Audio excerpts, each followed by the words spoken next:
така да се ги почисти, може би няма да й отнеме повече от час. Изключая технологичното време за тортата. Като се чака, да. Добре. Взимаме си шпателичката, за да направим ренцата, които представляват красиви пътечки. След което ги кръстосваме на другата страна. И вече всеки човек се чуди, аджаба, как е станало това нещо. А то е много просто. Въобще в сладкарството има много елементарни неща, но голяма част от тях, ако не си ги видял, няма как да се сетиш.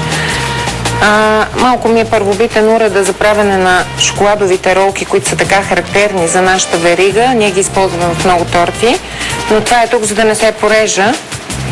Значи не е първобитен, а просто адаптира за удобство на сладкаря. Ето така, изтегляме от едно шоколадово блокче ролки, слагаме и ги подреждаме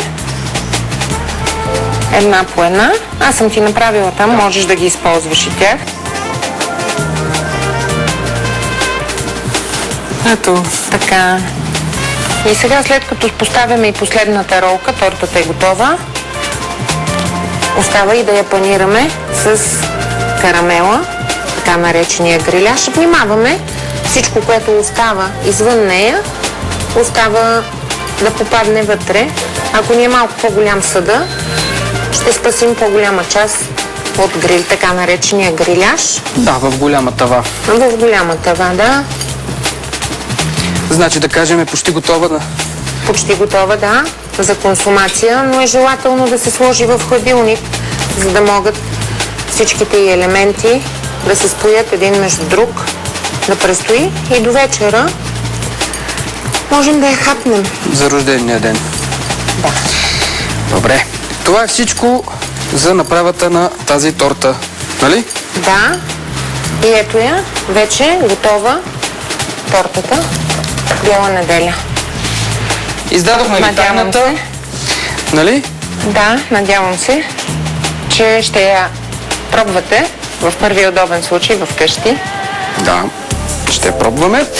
И сега остава да видите точната рецепта. Торта Бяла неделя. За блата 7 супени лъжици брашно, 7 яйца, 7 супени лъжици захар, 1 пакетче бакпулвер, 2 чайни лъжици какао.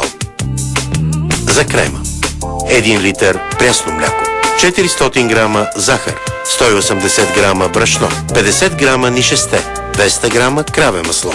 За сметаната 1 литър животинска сметана, 400 грама захар. За гриляш 300 грама захар, 100 грама орехови ядки. Масло за намазване. За сироп 1 чаша захар, 2 чаши вода.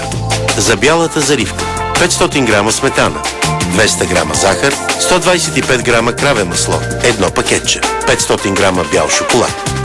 Ролки шоколад за украса.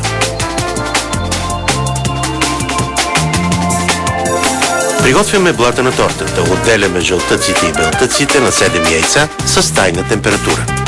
Разбиваме в голяма купа белтъците. Прибавяме жълтъците, слагаме захар и постепенно добавяме брашното с бакпулвер.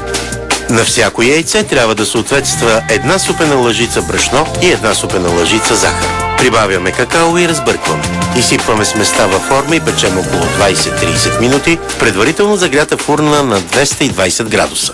Наливаме в касарола прясно мляко, добавяме захар и оставяме да заври. Прибавяме брашно и нишесте, докато разбъркваме. Прибавяме към изстудения крем разтопено масло.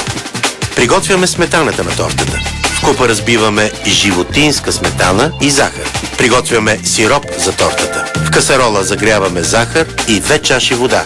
Приготвяме гриляш. Смесваме 2 чаши захар и 1 чаша орехови ядки. Подготвяме бялата заливка на тортата. В касарола загряваме сметана, прибавяме захар, краве масло, бял шоколад и разбъркваме, докато се получи еднородна смес. Разрязваме изпечения пандишпанов блат на 3 равни части. Сиропираме, нанасяме от белия крем, поръсваме с гриляш. Покриваме с втория блат и редуваме съставките. Поставяме третия блат, сиропираме и зафилваме тортата с бял крем. Шприцоваме украса с помощта на сладкарски пош. Заливаме тортата с бялата заливка, шприцоваме с пош шоколад и с помощта на нож оформяме украсата под формата на вълнички. Оформяме малки шоколадови ролки от шоколадов кувертюр и финализираме декорацията. Отстрани полепваме с гриляш и завършваме панирането на тортата. Престоява 24 часа в хладилник преди консумация.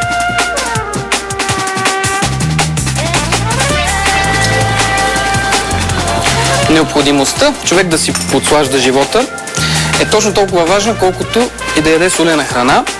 И в миналото хората са задоволявали тази потребност, като са консумирали пчелен мед и различни плодове.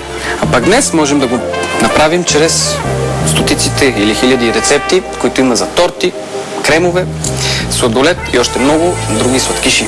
Благодаря на Радослава Минчева. Благодаря ти. За това, че отново така разкри всичко около една чудесна торта. виждам, че ти харесва наистина. Може и да поискам допълнително. И аз няма да почвам моето парче за сега. Добре. Сигурно си го яла много пъти. Ако не го изядеш, ще го взема. Не се отказвам. Това е за днес. Надявам се да ви е било приятно с нашето предаване. Приятна почивка и успех в сладкарските начинания. Довиждане! Довиждане! Не пропускайте кухнята на Звездев и в понеделник. Днес в 12 Глобусът ще ни разведе и сродните места на някои от най-видните ни сънародници. От един не пропускайте епизод от Мечът на истината.